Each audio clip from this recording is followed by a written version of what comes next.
There are so many questions from people who are looking into buying a Tesla. Questions like, how do you charge your car? And what does maintenance and care look like? So today, we're going to find out exactly what you need to know before buying a Tesla. Stay tuned.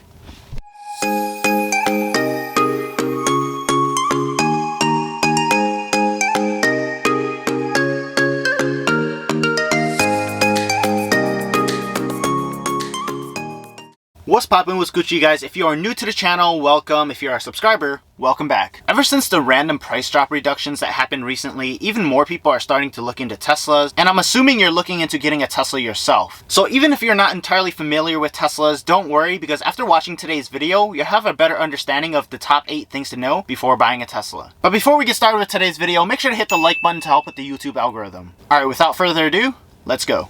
The first and most important thing, in my opinion, that you should know before buying a Tesla is how are you going to charge your car? Because unlike a regular ICE car, you can't just pull up to any gas station and pump in gas. Instead, you'll have a couple of other options of filling up your car. I won't go too deep into the details since I do have another video that highlights how you can charge your car. But basically, you can charge at work, you can charge at home, charge at a local EV charger, and lastly, my favorite, charging at a supercharger. If you did want to watch that video after watching this video, I'll link it down below for you. So if you plan on charging at home, you'll first need to figure out what kind of electrical outlet system there is, close to or in your garage. A pretty common question is, can you charge with a regular 120 volt outlet? You know, the ones that you can plug your iPhone charger into, your computer charger. The answer is yes, but it will be extremely slow. So instead of using the regular 120 volt outlet, I'd recommend using a 240 volt or 220 volt, which is pretty much the ones that you hook up your washer and dryer into. And if you don't have one installed in your garage already, I'd recommend contacting a local electrician just to get an estimate on how much an installation will cost. Because after it's installed, your car will charge at a much faster rate. And honestly, it's a lot more convenient than waiting 10 hours just to get 20 miles of range in your car. Next, we have charging at work. Charging at work can be convenient as well if your workplace supplies an EV charger. One thing to keep in mind though is that rates may be a little bit higher than compared to charging at home. Charging at a local EV charger is more on a rare side, I would say, at least for my personal situation, just because every time I need to charge my car, I either charge at home or I charge at a local supercharger. The only situation where I would use an EV charger is if I was to say I was at a park somewhere super far away, or I was at a hotel that had one there, but other than that, I would probably never ever use one. And lastly, we have supercharging, which is my personal favorite way of charging because I don't have to pay a single penny every single time I use it. And the reason why I don't have to pay a single penny is because I have a bunch of referral miles on my account, and these miles were gained through referrals. So for example, if I was to refer you to buy a Tesla and use my referral link, I would get 1,000 free supercharging miles and you would get 1,000 free supercharging miles. And then once you take delivery, you'll have your own unique referral link, which you can refer other people as well. And then the same thing will happen. You'll get 1,000 free supercharging miles and they will, as long as they order with your referral link. This is a really cool program, so make sure not to skip out on this. I guess you can even consider this as the second top thing you must know before buying a Tesla. The third thing that you should know before buying a Tesla is the design and ordering process. Buying a Tesla is traditionally different than buying a regular ICE car at a dealership because instead of walking around the hot sun talking to 200 different salespeople, you can actually customize and order your car online, or if you want faster delivery, you can actually find an existing inventory car and just order that car instead.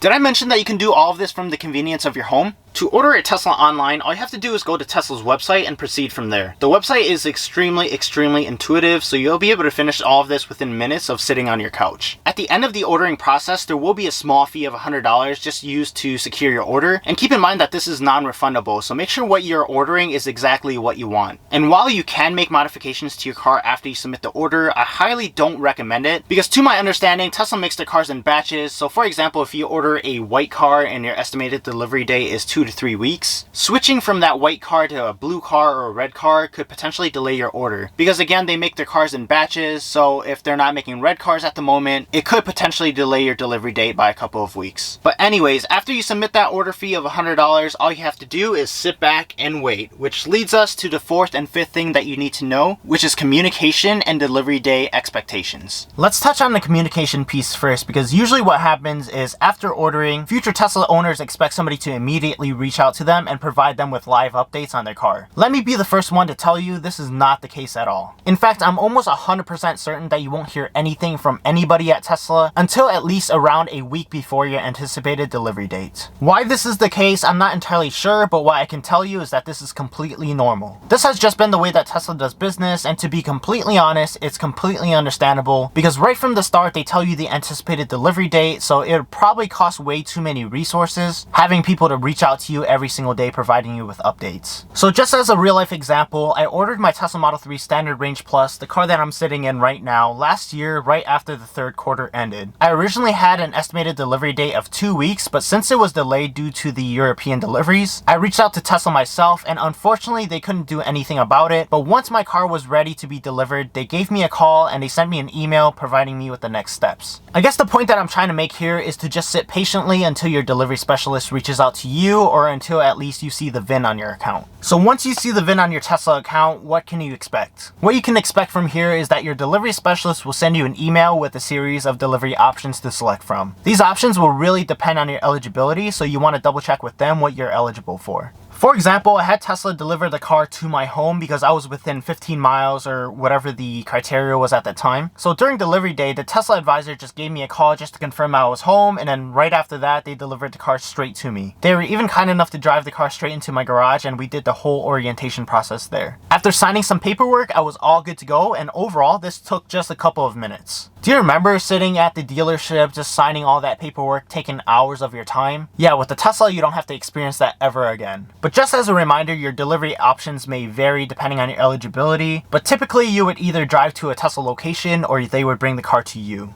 In either case, after you've taken delivery, make sure to inspect the car, do a fully thorough inspection of the car just to make sure there aren't any panel gap issues or even paint issues on the car. Because if there is anything like that, you want to make sure that you let your delivery specialist know as soon as possible, so that they can note that down and have that fixed for you. And then for whatever reason, if you don't want the car anymore, Tesla does offer a 7-day return policy. Alright, so the sixth thing that you should know before buying a Tesla is to buy your accessories while you're still waiting for the car. Generally, Tesla does not include any accessories with your purchase, so you want to make sure that you are prepared right after delivery. Things like all-weather floor mats, the front and trunk mats, the carbon fiber spoilers, the chrome delete kits, the hard drives and flash drives, and other things similar to that are pretty common accessories people buy for their Teslas.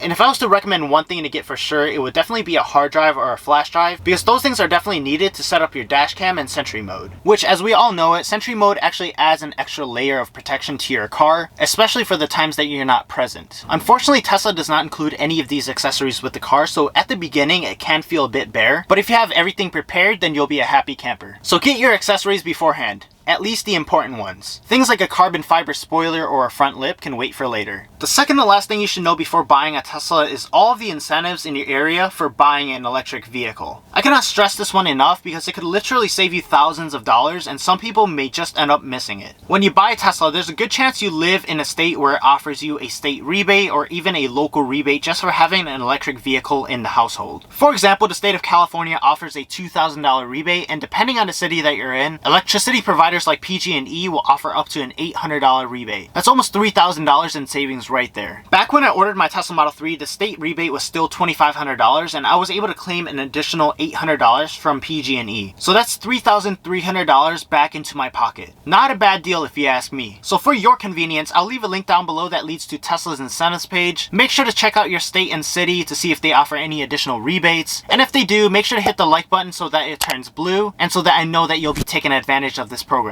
Okay, so that leads us to the last thing that you should know before buying a Tesla: the maintenance and care for the car. Here's the thing with Teslas if you didn't know already. There's no engine compartment, so you won't have a big block in front of your car taking up space. Instead, what you have is extra storage space in the front, and because there aren't any of these additional parts required to operate a regular ICE car, the maintenance will be a lot less frequent as well. More specifically, your car will not require any annual maintenance or regular fluid changes. And the special thing with Teslas is a lot of the maintenance can actually be done through software updates that you get from time to time. Let me give you an example. Just a couple of software updates ago, the windshield wipers on Teslas weren't as reactive as owners hoped they would be. So Tesla was able to improve the efficiency and reaction of these wipers with just a simple software patch, which again, you're able to download from the convenience of your home. A couple of minutes later, the download is finished and your car is better than new. Of course, that's just one example, but if your car does need additional service, you can schedule a service appointment through your Tesla app, and then once you have done so, you can either take the car into a service center or they'll have a mobile technician dispatched to you. If you want a better idea on the recommended maintenance service schedule, you can find it on Tesla's website or from the touchscreen of your car once you take delivery. Things included in the recommended maintenance schedule are things like the cabin air filter, which is recommended replacing every 2 years, a tire rotation every 6,000 miles or so, brake fluid testing every 2 years, and air conditioning service every couple of years, depending on which Tesla you get. And again, these things are recommended, not required. Do you notice how a lot of these things aren't as scary as the maintenance and repairs in a regular ICE car? So it's pretty amazing and my wallet appreciates it more. Overall, these are my top 8 things you must know before buying a Tesla, regardless of which model you end up choosing. Let me know down in the comments below which one of these tips you found most helpful, and also make sure to hit the like button and subscribe to the channel if you found today's video helpful and you would like to see more Tesla content in the future. I also post videos every single Tuesday, so feel free to hit the notification bell so that you can be alerted on when the next video comes out. But as always, you guys, thank you all so much for watching, and I'll see you next time. Peace.